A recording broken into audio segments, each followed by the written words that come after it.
verse 2. But Abram said, O Lord God, what will you give me? For I continue childless, and the heir of my house is Eliezer of Damascus. And so God, Abram logically said, yeah, sure, I declined the previous stuff. Yeah, right, okay. But I have no one. I don't have children. God, you promised me nations coming out of me. Right? You promised me land. Okay, in the previous chapter, he kind of won a battle, so it's kind of maybe possible to get land. But I don't have any children. I'm old. My wife is very old. It's impossible. So God, what do I need to do? My slave here, my Eliezer of Damascus. So most likely, as he was coming down from Haran, going through Damascus, he maybe got Eliezer, so maybe, we don't exactly know. I don't think in the previous chapter we went up to fight there and chase people all the way to Damascus. I don't think, I guess it's possible, but it seems more as if Eliezer was with him already a while. Okay, so all I have is Eliezer. Now he's a servant to Abram. That's normal, but they could in those days take a servant as basically a son, and he can take down further the line. These kinds of things happen even today.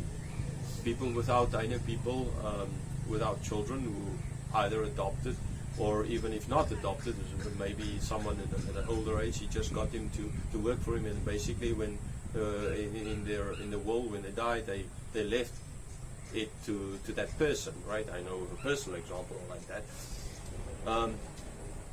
So it still does happen, and that person that really then takes the line further and he gets everything. Okay, so in this case, this is what Abram's thinking. Again, the question arises, why not Lot? Why did he never speak about Lot this way? But Lot is already out of the way. We've seen that Lot decided to pick the worldly way of doing things, so that's not going to work. So Eliezer, right, he is then now the one can take it further. And so everyone's like, God, but I don't have any children, so just Eliezer, what's the point of it? What's the point of it? Kind of, yeah, right? Is that it? Yeah, like we take as well, God promises us things and then we're like in the end, just kind of give up. Don't give up, right? Verse 3, and Abram said, Behold, you've given me no offspring, and the member of my household will be my heir. So he repeats it, saying, God, you didn't give me any offspring, right? Because the people believe that God is the one who gives the offspring, right? You didn't give any offspring. We don't have, therefore, you closed the womb of my wife, so you didn't give me any offspring. You promised me, but you haven't given. So what then? I will just, Eliezer will be. And this is not the first time where Abram is going to try and solve the problem of not having children in his own way. He already tried to solve it when he went down to Egypt by having his wife lie about or tell a half-truth concerning who she is, just a sister. Okay? Here is, okay, next step is maybe Eliezer will be the one. I don't want to sound repetitive, but Lot would have been as well one of those, but Lot is long out of the picture. Is for some other reason which is not explained in the Bible. But again, like I said, I think it has to do with the Ammonites and the Edomites coming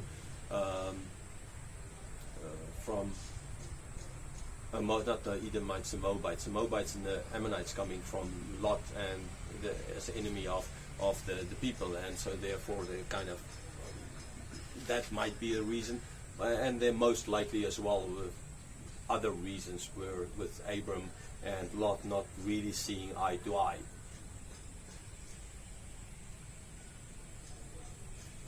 Okay. So yeah, he's trying to solve it again now, and he's still going to do it lots of times. Next chapter again. Verse 4. And behold, the word of the Lord came to me. This man shall not be your heir. Your very own son shall be your heir. Right? So God said, no, that's not going to happen. Don't trust me. I told you in the beginning that everything belongs to me. I will give you a reward. Your son, your own son, not this man, not Eliezer, not this a servant of yours, your own, from your own body. Your son will be an heir. Okay, God didn't say a son of Abram and Sarah. Okay, so we're going to see how they're going to play this out later, trying to, in different ways, get the son. But that is ultimately, the son is going to be the one from Abram and Sarah. Okay, because that's going to be the big miracle. So yeah, your son, your own, that will be the one who will become your heir. I mean, yes, Abram was like, yeah, right. As if it's not possible. But luckily you've seen already in the previous chapter how God can protect, how God can, and that everything belongs to God. So we ought to be able, but he's not there yet. He's not on the mountain offering Isaac yet. That kind of faith he doesn't have yet. Verse 5. And he brought him outside and said, look toward the heaven and number the stars, if you're able to number them. Then he said to him, so shall your offspring be. Okay, now it's not night time, because recording at night is not really possible, especially in this country. And yeah, stars, anyhow, you don't see a lot here. I remember as a kid growing up, we would love flying in the farm on the lawns at the house and lie on our backs and look up at the stars. And then they're in the southern hemisphere, in the farm in Africa, that is southern Africa. And you can see lots of stars at night, and it's always so beautiful. I remember I loved, all of us would love just looking at the stars, seeing the Southern Cross and all of that. And we never counted the stars. There were just way too many of them. So that's not something we did. We just like looking at the stars and the different ones. And maybe now and then see a shooting star. We just understand we know it's not a star because a star can't shoot. There will be nothing left of this planet if a star would fall on this planet. But yeah, I think we understand the shooting star is calling that, but we know what it is not that. Okay, so we like looking at the stars. Now they are here in Israel, no street lights yet around. Okay, so pretty dark, if it's not full moon, that is full moon. Then pretty dark, and you can see lots of stars in the sky. Okay, so Abram count the stars. Right, that's how many you will be. Okay, you can't number them. So you ultimately will. I mean, this is a big thing, right? A big thing to say. Abram was old, no land. His wife is old. There's no way, it seems. And God's saying, no, this is what you will have. Right? And so will his offspring be. Yeah, he's going to have one son. But take the line further. And that's not, I mean, that's countable. And even today you can count the number of Jews on this planet. But ultimately we know this is more than just. This includes in everyone believing in God, like Abram did. So all Christians included, and there are hundreds of millions. Supposedly nearly 3 billion, 2 point something billion. But now, yes, I would not count all of those people calling themselves Christians Christian, because for the simple reason that for a lot of them it's just a cultural thing. Right? For lots of people it's just a cultural thing. In Europe, many people might still call themselves Christians, but they are like so far away from God. So sure, there's that figure of nearly 3 million or so. Forget that one. But still, this is now, and there were people in the past, throughout the centuries and before the Jews were formed as a nation who believed, like Seth and Adam and Eve, believed in God and will be saved. So there are lots of children of Abram. Okay, and we can't count all of them because they're not living at the same time. But as anyhow, the whole idea is a lot. It's not to say that there's be uncountable. If one day in heaven you have all the time in the world, you can start counting people. You might be able to. You will be able to count. I mean, you have eternity to count, so you will be able to. Now the people will move around. You might need to recount them. But anyhow, there's a finite number of people ultimately, so it's possible to count. But the idea is, it's a lot. He thinks Eliezer will be the one to take it further, but God's saying no, there'll be lots. There'll be lots of them. Real. Lots of them. Verse 6, and he believed the Lord and counted to him as righteousness. So Abram believed, and that counted to him as righteousness. He believed in this specific thing that God is going to. But man, I was like, okay, he believed in God, and then just the next chapter he's going to listen to Sarah and sleep with Hagar to get kids, and then he's going to flee to and again lie about Sarah, and in so many different ways he's still going to try and solve it. So how big is this belief truly? He accepted, yes, I will, but he didn't know how yet. And again, he's going to try and solve this problem in his own way. Okay, again, as I said, it's just at the end when he's willing to offer Isaac, where he's willing to, okay, well, no, if he dies, then God might give me another son, even if it's not totally impossible. Or God can, as stated in the New Testament, raise him from the dead. So there is a total different level of belief. This is not this belief yet, not here. Abram's still going to mess up a lot. And this righteousness. Remember that faith is a gift of God. Faith is not born in Abram. So why did Abram believe? Because God, in the previous chapter, helped him to overcome an insurmountable problem. Win a war against kings who just defeated other well-trained kings with lots more soldiers. Right? He's seeing God in action. He knows God can do this. So God is the one giving him the faith. God showed it to him, and God gives it through the Spirit. So this is why he can believe. And this is now. So what is counted as righteousness? It's not Abram is counted as righteousness. It's the belief, the faith that God gave to him, that is counted. So God is counted actually the works that God is doing. Right? Not his works. Yes. Before the foundation of the world, God set out works for us to do. Like he set out works for Abram to do. And he did it. He set out works for Noah to do. And he did it. But he did the works that God set out for him to do. Right? So God is the one who initiates everything. God's the one making sure it will happen. And then the human works. But the human doesn't on his own start the work. It starts, initiative lies with God and God alone. But yes, then you do, but it starts with him.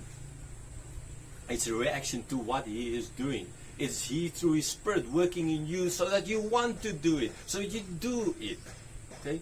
So God gave the faith to Abram, and then he responded. So it's like your prayers. Right? When you pray for someone, you're not changing God's mind. God laid on your heart before the foundation of the world that you will be praying like this. He ordained it for you to do. So now you're praying, and God is answering his own prayer, to put it like that. Okay? So in this way, the righteousness is not his righteousness. It's a faith that God gave to Abram, which is counted to. So it's ultimately God's righteousness. Because there's only one righteous, that is God. There's only one good, God. Like Jesus told the rich young ruler, why do you call me good? It's only God. There's only one that's good. So there's only righteousness that's attainable. Your righteousness can never save you. Abram's righteousness, his deeds could not save him. Okay?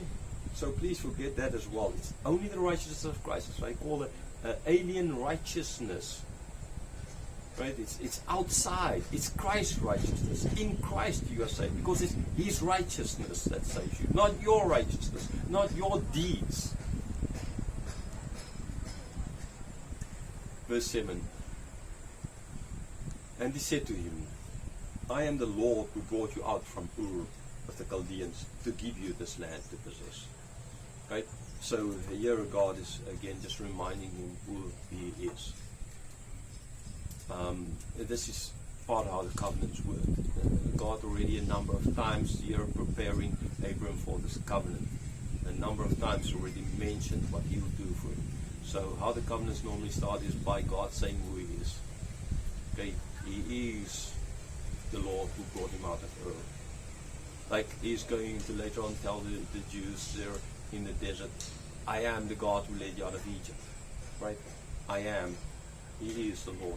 Again, using the word Lord, Yahweh, the tetragrammaton, which God will only show to Moses. But Moses writing this is putting it in here. Okay? And then, so this is who God is. The one who called him from there. The God who's led him to Haran. The God who called him in Haran and who brought him down here. The God who gave him his victory. The God who protected him already in Egypt when he lied about his sister. His wife, that is, by saying it's his sister. Right? This is who God is. So it starts off, God is saying, making in this covenant who he is. And he brought them there. Okay, of the Chaldeans, understandably as well.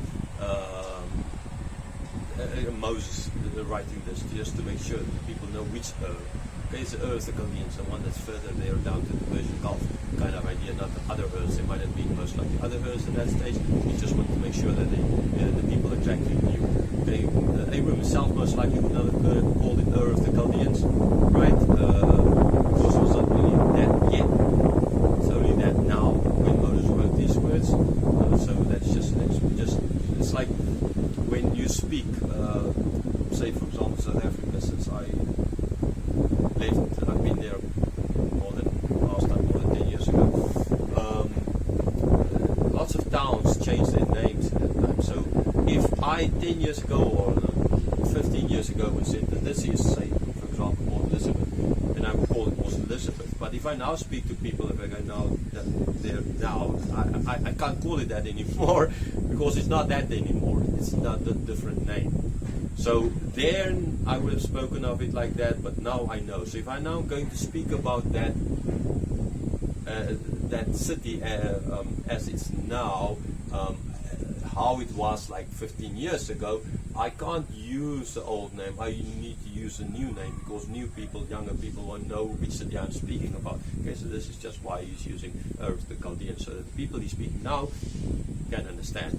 Okay, so it makes sense. It's not, Abram would not have called it like that, but Moses is writing it now. Verse 8. But he said, O Lord God, how am I to know that I shall possess it? So that means it makes kind of normal reaction, kind of. So you will have the stand, right? You will possess the stand. So, but I don't have offspring, okay?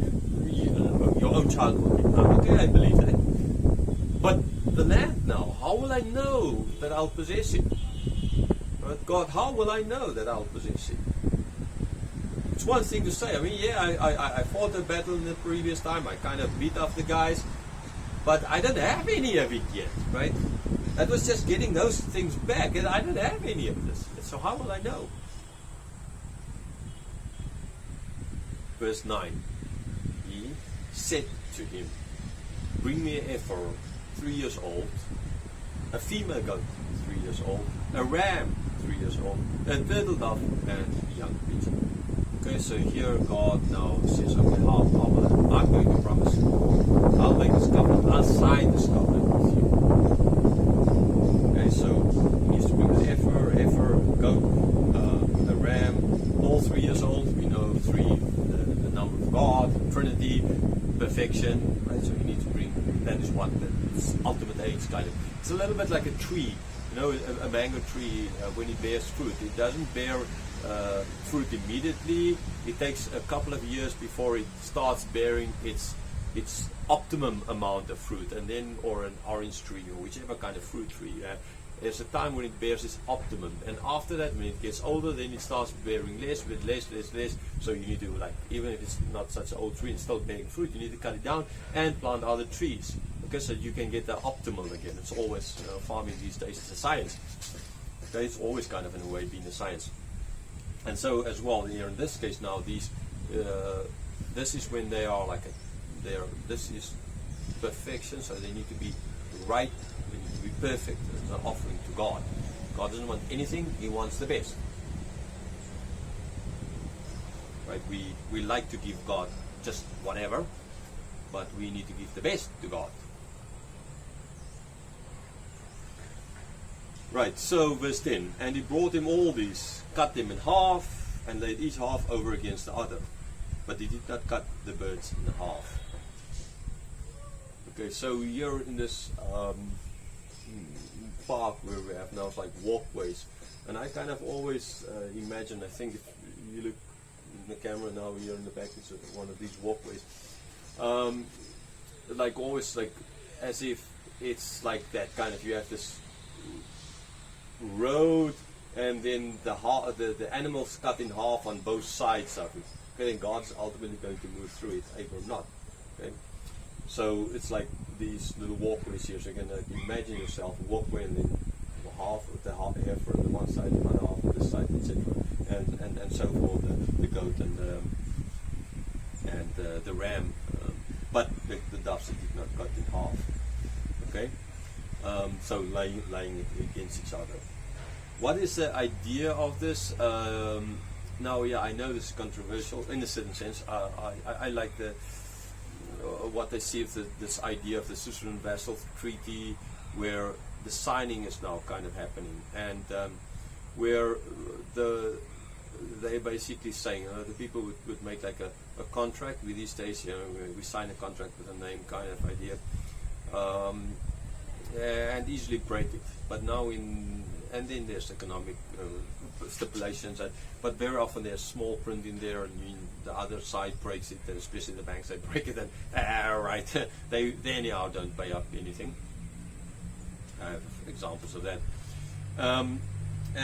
so, but in this case it's different, right? It's serious, more serious. So the idea is that we cut the animals in half, and then we walk through them, and if one of the parties break their word, the covenant, then that part is like saying as if, no, let you be then cut in half like these animals, right? So depending on what it is, if we kill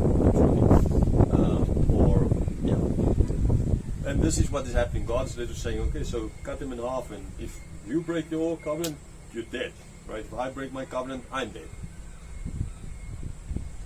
Okay, we'll get back to that a bit later. And when birds of prey came down in the carcasses, Abram drove them away. Okay, so yeah, carcasses there, the carcasses kind of, and then the birds will come, birds of prey. I mean, it's kind of normal. It's there in that part of the world. The birds of prey will come in total normal. And so Abram had to drive them away.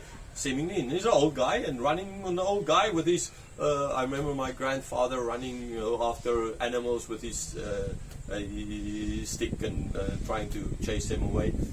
Whatever, trying to chase them away. It looks kind of funny. An old guy running, and this guy, I guess it would have looked at Abram as he is pretty old and running with some other stick or whatever, trying to chase the birds away. Right, and it would make him tired, and so he did ultimately fall asleep. Verse 12.